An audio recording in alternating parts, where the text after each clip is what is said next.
Jolantos tėvai išsiskyrė, kai ji tebuvo paauglė. Mama ėmė išgėrinėti, tėtis sukūrė naują šeimą. Pradėtus mokslus merginai irgi teko mesti, nes reikėjo grįžti į kaimą, prižiūrėti sergančių senelių ir ūkio. Jaučiausi labai vieniša, sako Jolanta prisimindama, kai vos sulaukusi pilnametystės pradėjo savarankiškai gyventi. Tikėjosi, kad sutiktas žmogus bus jos prieglobstis ir svajojo apie gražią darnią šeimą. Tikėtis galima, sako, daug, o kad gavosi kaip gavosi. Na gerai, pastojot, laukėtės ir kai pasakėt jam, kad laukėtės, kas įvyko? Jo, buvo pasakymas ne mano, tai kad ne tavo, tai sakiau, aš pati užsiauginsiu tą mergaitę. Nebuvo baisu, likti vienai? Buvo. Bet pati save raminau, stengiausi ir sakiau vis tiek. Vaikas yra vaikas, o jo niekur tikrai nepaliksiu, auginsiuosi, jinai bus mano.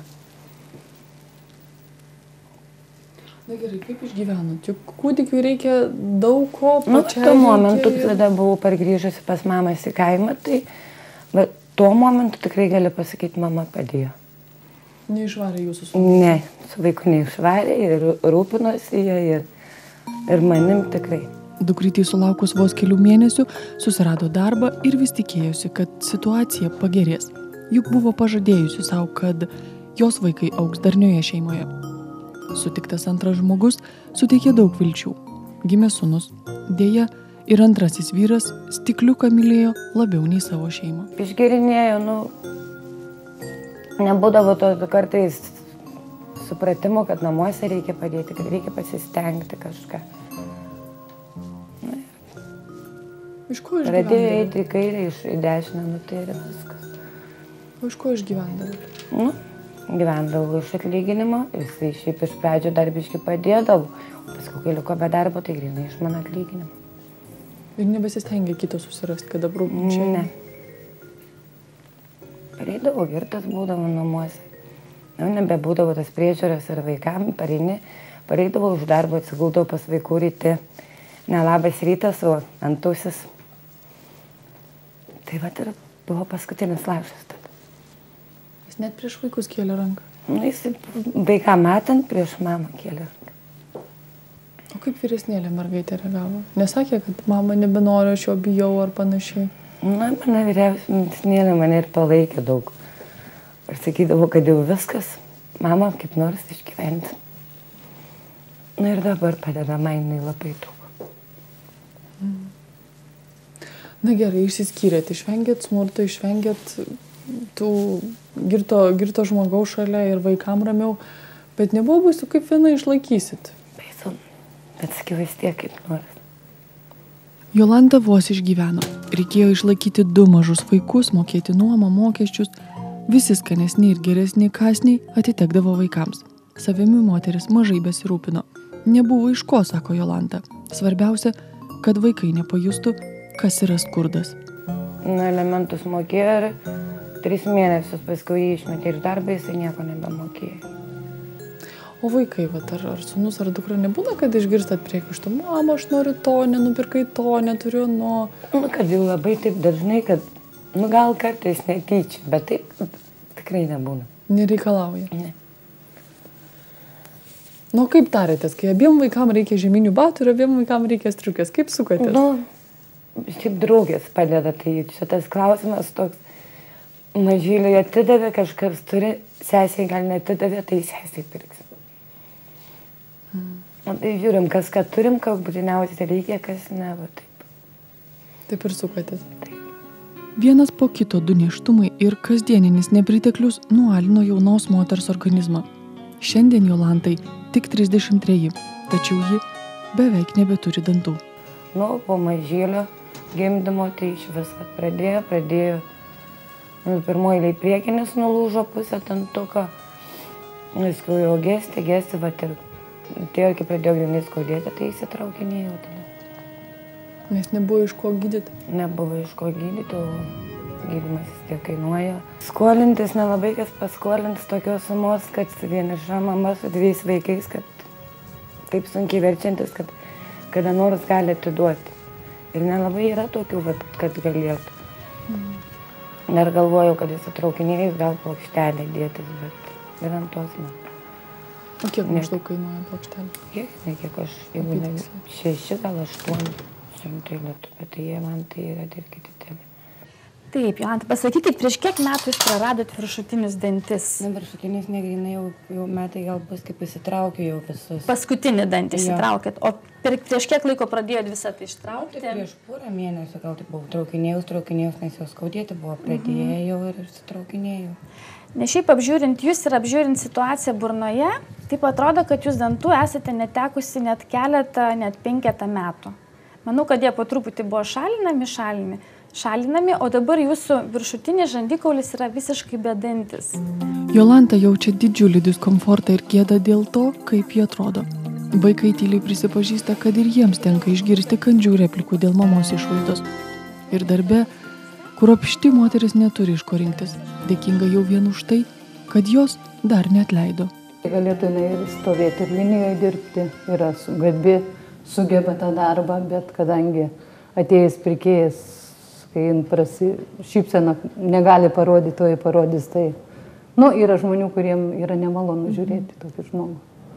Čia niekam neįdomu, kaip yra, kodėl yra tai, bet yra viskas. Ir negali jinai to darbo dirbti, negali tik tais salės darbuotojai, kur mažai su žmonėmis reikia bendrauti. Čia sakau, nėra jokių prošvaisčių, kad kažkur tai geresnė vieta pastatys, kur tikrai, jinai išvaizdos yra geros, gražios, tai eili moteris.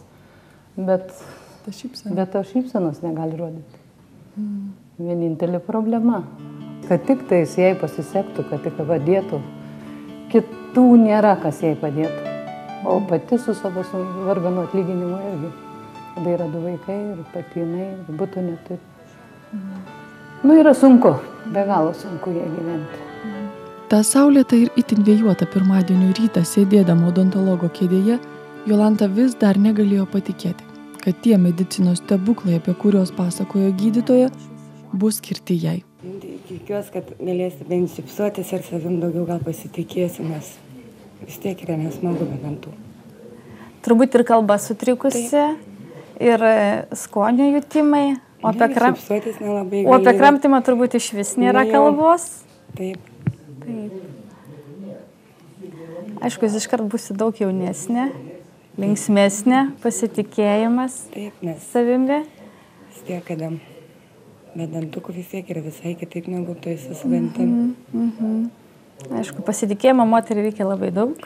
Taip. O gražios šypsenos viena iš tų prioritetinių sričių. Operacijos metu nuskausmimas bus įprastinis, kaip šalinant dantį ar gydant dantį, bus vietinis nuskausminimas, nieko nejausit, jokių jutimų neturės būti. Užtruksime gerą valandą, po valandos galėsite plačiai šypsotis, kitą dieną galėsite eiti į darbą, nekraujuos, netins, neskaudės, jausitės puikiai. Ir su mergaitės atsigausios abidvi sakė, kaip mama atrodysi su dantukais, neįsivaizduoju. Šiemet tai kalėdos tikrai stebuklingas. Iš tiesų, gerbėmieji, jeigu ne kalėdos, tai ponios Jolantos istorija niekada nepatektų į bėdų turgų, nes tai yra ta visuomenės dalis, kurioje kartais taip reikia kažkokio stipraus peties ir jiems niekas jo nepasiūlo. Nes regis statistinis gyvenimas, statistinė moteris, vieniša, 2 dukros, bėdos, kaip ir visiems. Bet štai, taip jau atsitiko, kad poniai Jolantai nusišypsojo laimė. Ir galbūt ta šypsena nutūps ir į jos lūpas, jūsų dėka. Tai prašom pasakyti, kuo ponios Jolantos atvejis yra ypatingas. Labai gaila, kad gydytoja Jolanta Leščiuvienė negalėjo šį kartą atvykti į studiją, bet jinai dovanoja mūsų herojai Jolantai tikrai didelį savo dalį darbo, žinias ir įgūdžius. Tai yra rankas, talentą, protą ir, 11 metų mokslą. Tikrai taip, nes tokiam implantavimui, kaip reikalingas Jolantai, jo tikrai reikia labai daug. Ir gydytoja Jolanta perdavė mūsų herojai Jolantai pačius didžiausius linkėjimus ir palinkėjo, kad šios kalėdos atneštų Jolantai tikrą moterišką laimę, kurioje telpa tiek daug spindinčios akis, grožis, aplinkinių ir galbūt to vienintelio gero žmogaus simpatija, kurio Jolantai taip reikia. Ir mes tikrai tikime, kad nauja šypsena padės Jolantai visą šitą susigražinti. Na, bent jau darbo vieta iš tikrųjų geriau apmokama. Aš manau, kad tikrai padės susigražinti. Kaip programa minimum, tai yra puiku. O ar aš teisingai supratau, kad reikia implantuoti visus viršutinius dantis? Kaip tai galėtų įvykti? Taip. Jolantai mes padovanosime tai, kas šiandien medicinoje yra geriausia. Jolantai vieno karto metu bus įsodinti 4 implantai ir iškart ant jų pritvirtinti dantukai. Visi vieno žandikaulio dantis. Pakilusi nuo kėdės po vieno vizito, Jolanta galės plačiai šypsotis ir pasijus tikrai kitų žmogumi. Ar tai reiškia, kad jūs implantus taip padovanojat, ne tik tai medikės paslaugas? Taip, žinoma. Mes dovanojame implantus, kad Jolanta galėtų su jais kartu susigražinti savo gyvenimo laimę ir džiaugsmą.